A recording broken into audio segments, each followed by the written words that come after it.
नमस्कार, SBT news में आपका स्वागत है। पेश है 25 अप्रैल शुक्रवार दोपहर 1:15 बजे राजस्थान की 15 बड़ी खबरें। राजस्थान में 10 ठिकानों पर ईडी ने छापेमारी की कार्रवाई की है। पंजाब नेशनल बैंक से करोड़ों रुपयों की धोखाधड़ी के मामले में छापा मारा गया है। इस मामले में श्रीगंगानगर का अमनदीप चौधरी मुख्य आरोपी है। एसीबी जोधपुर भी इस प्रकरण में मामला दर्ज कर चुकी है। अब इस मामले में ईडी की टीम ने बीकानेर, हनुमानगढ़, जयपुर में कार्रवाई की है। ईडी ने कल रात ही जल जीवन मिशन घोटाले में कांग्रेस नेता और पूर्व मंत्री महेश जोशी को गिरफ्तार किया था। इसी महीने पूर्व मंत्री प्रताप सिंह खाचरियावास के जयपुर स्थित आवास पर भी प्रवर्तन निदेशालय की टीम ने छापा मारा था। पहलगाम में हुए हमले के बाद भारत सरकार द्वारा पाकिस्तान के खिलाफ सख्त कदम उठाए गए हैं। पंजाब के अमृतसर में अटारी, हुसैनीवाला और सदकी सीमा पर लंबे समय से चले आ रहे रिट्रीट समारोह में भी कई बदलाव हुए हैं, जिसकी झलक देखने को भी मिली है। अटारी रिट्रीट समारोह में ये पहली बार हुआ कि ना ही गेट खोले गए और ना ही बीएसएफ तथा पाक रेंजर्स ने हाथ मिलाए। इससे पहले बीएसएफ पंजाब फ्रंटियर की तरफ से एक्स पर पोस्ट की गई थी कि जिसमें कहा गया था कि हाल ही में पहलगाम में हुए दुखद आतंकी हमले के मद्देनजर पंजाब स्थित अटारी, हुसैनीवाला और सदकी बॉर्डर पर होने वाले रिट्रीट सेरेमनी के दौरान प्रतीकात्मक प्रदर्शन को सीमित करने का फैसला लिया गया है। जम्मू कश्मीर के पहलगाम स्थित बैसरन घाटी में 22 अप्रैल को हुए हमले में 26 पर्यटकों की हत्या से राजस्थान में गुस्सा और मातम का माहौल है। प्रदेश में जगह जगह पाकिस्तान के खिलाफ विरोध प्रदर्शन हो रहे हैं। इस आतंकी हमले के विरोध में हिंदू संगठनों व सर्व समाज ने शुक्रवार को राजस्थान के कई जिलों में बंद का आह्वान किया है। सीकर और कोटा में बाजार पूरी तरह से बंद है। कोटा में बंद के दौरान हिंदू संगठनों ने ऑफिस बंद कराने के लिए कुछ लोगों के साथ धक्का मुक्की की। वहीं बॉर्डर पर बीएसएफ ने जवानों की संख्या बढ़ा दी है और पूरे प्रदेश में पुलिस की छुट्टियां रद्द कर दी गई हैं। राष्ट्रपति द्रौपदी मुर्मू कैथोलिक ईसाई धर्मगुरु पोप फ्रांसिस के फ्यूनरल में शामिल होने के लिए आज वेटिकन रवाना हो गई। उनके साथ अल्पसंख्यक मंत्री किरण रिजिजू, राज्य मंत्री जॉर्ज कुरियन और गोवा विधानसभा के उपाध्यक्ष जोशुआ डिसूजा भी गए हैं। पोप का 21 अप्रैल को 88 साल की उम्र में स्ट्रोक और हार्ट फेलियर से निधन हुआ था। उनकी पार्थिव देह के अंतिम दर्शन का आखिरी दिन है। इसके बाद आज शाम उनके ताबूत को बंद कर दिया जाएगा। पोप का अंतिम संस्कार 26 अप्रैल को होगा। इसमें दुनिया भर के नेता और आम लोग जुटेंगे। यूपी में रह रहे पाकिस्तानी नागरिकों पर एक्शन शुरू हो गया है। यहां अलग अलग जिलों में करीब 1500 पाक नागरिक रह रहे हैं। इनमें अधिकांश पश्चिमी उत्तर प्रदेश में हैं। मीडिया रिपोर्ट के अनुसार अब तक 118 पाक नागरिकों को चिन्हित किया गया है। इनमें मां बेटी समेत 32 को अटारी बॉर्डर के जरिए पाकिस्तान भेज दिया गया। यूपी में मौजूद पाकिस्तानियों को लेकर मुख्यमंत्री योगी आदित्यनाथ के घर पर गुरुवार देर रात एक बैठक हुई, जिसमें गृह विभाग के प्रमुख सचिव संजय प्रसाद और डीजीपी प्रशांत कुमार शामिल हुए।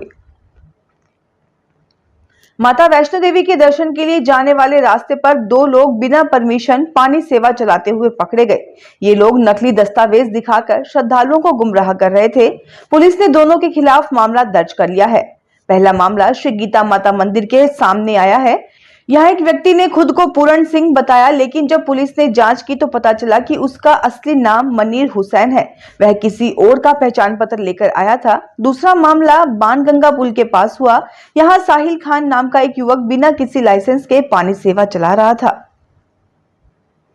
जयपुर हाईकोर्ट प्रशासन ने अधीनस्थ न्यायपालिका में बड़ा फेरबदल करते हुए गुरुवार को जिला जज स्तर के 88 अधिकारियों सहित 203 न्यायिक अधिकारियों का तबादला कर दिया है। जयपुर की विभिन्न स्तर की 15 अधीनस्थ अदालतों में भी पीठासीन अधिकारियों को बदल दिया गया है। राजस्थान में भजनलाल सरकार के लिए राष्ट्रीय लोकतांत्रिक पार्टी के सुप्रीमो हनुमान बेनीवाल नया फ्रंट खोलते नजर आ रहे हैं। हनुमान बेनीवाल ने 26 अप्रैल से देश भर में आंदोलन की चेतावनी जारी कर दी है। नागौर सांसद बेनीवाल ने कहा कि राजस्थान में एसआई भर्ती और पेपर लीक मामले में आरएलपी बड़ा आंदोलन करेगी। अब तक भजनलाल सरकार के कैबिनेट मंत्री इन दोनों मुद्दों को लेकर सरकार के खिलाफ बगावत कर रहे थे, लेकिन नाराजगी का विरोध दर्ज करवाने के अलावा किरोड़ी ज्यादा कुछ नहीं कर पाए। लेकिन अब हनुमान बेनीवाल इस मुद्दे पर सक्रिय हो गए हैं। बांसवाड़ा में एसीबी ने 3.5 लाख रिश्वत लेने के आरोप में गुरुवार को राज तालाब थानाधिकारी सीआई दिलीप सिंह चारण और दलाली कर रहे वकील शरीफ खान को गिरफ्तार किया है। आरोपी शरीफ ने एक दिन पहले परिवादी महिला से राज तालाब थाना परिसर में 1 लाख रुपए और बाकी के 2.5 लाख रुपए परिवादी के घर जाकर लिए। इसी दौरान एसीबी ने उसे धर दबोचा। पूछताछ के बाद सीआई दिलीप को भी टीम ने गिरफ्तार कर लिया। आरोपी वकील को दोपहर करीब 2 बजे ही टीम ने पकड़ लिया था, लेकिन सीआई की गिरफ्तारी और पूरा खुलासा एसीबी ने रात 11 बजे के करीब किया। राजस्थान में जल जीवन मिशन के कथित 900 करोड़ रुपए के घोटाले की जांच के सिलसिले में प्रवर्तन निदेशालय ने पूर्व मंत्री महेश जोशी को गुरुवार देर रात गिरफ्तार किया। गिरफ्तारी के बाद जोशी की रात नींद में नहीं बल्कि आंखों में ही बीत गई। शुक्रवार सुबह उनका मेडिकल परीक्षण कराया गया, जिसके बाद उनसे पूछताछ शुरू हुई। ईडी ने महेश जोशी को पहले ही समन जारी कर पूछताछ के लिए बुलाया था, लेकिन स्वास्थ्य कारणों से वह अंबेडकर सर्किल स्थित ईडी कार्यालय नहीं पहुंचे। हालांकि गुरुवार को वह खुद पेश हुए, जहां ईडी अधिकारियों ने लंबी पूछताछ के बाद उन्हें गिरफ्तार कर लिया। सूत्रों के अनुसार पूछताछ के दौरान जोशी से जल जीवन मिशन के तहत टेंडर प्रक्रिया, फंड वितरण, कार्य की गुणवत्ता और संभावित भ्रष्टाचार को लेकर कई सवाल किए गए। राजस्थान के मुख्यमंत्री भजनलाल शर्मा ने कहा कि rising Rajasthan global investment summit के माध्यम से देश में राजस्थान निवेश का प्रमुख गंतव्य के तौर पर उभर रहा है। समिट में हुए एमओयू क्रियान्वयन से न केवल राज्य की अर्थव्यवस्था को गति मिलेगी, बल्कि युवाओं के लिए भी रोजगार के पर्याप्त अवसरों का सृजन होगा। उन्होंने अधिकारियों को निर्देश दिए कि एमओयू के क्रियान्वयन के लिए निवेशकों से नियमित संवाद करें तथा क्रियान्वयन में आ रही बाधाओं को दूर करें।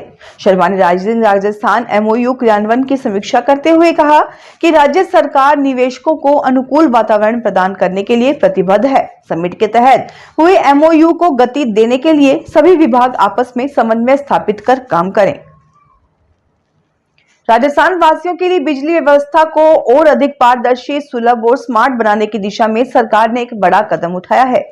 इस योजना के तहत जयपुर, जोधपुर और अजमेर डिस्कॉम के अधीन आने वाले सभी श्रेणियों के उपभोक्ताओं को स्मार्ट मीटर दिए जाएंगे। हालांकि कृषि उपभोक्ताओं को इससे फिलहाल अलग रखा गया है। बिजली निगम झुंझुनू के एसई महेश तिवड़ा ने बताया कि स्मार्ट मीटर योजना के अंतर्गत झुंझुनू जिले में 2 फेज में कार्य किया जाएगा। पहले चरण में बगड़, चिड़ावा और सूरजगढ़ में मीटर लगाए जाएंगे।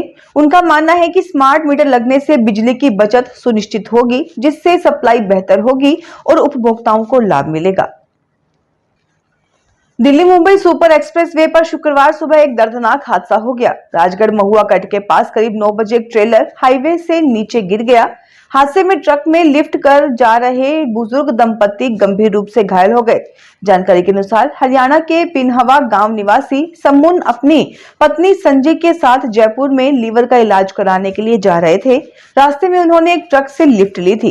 प्रत्यक्षदर्शी अंसार के अनुसार ट्रक चालक नींद में था। यात्रियों ने उसे ट्रक रोकने को कहा, लेकिन उसने नहीं रोका।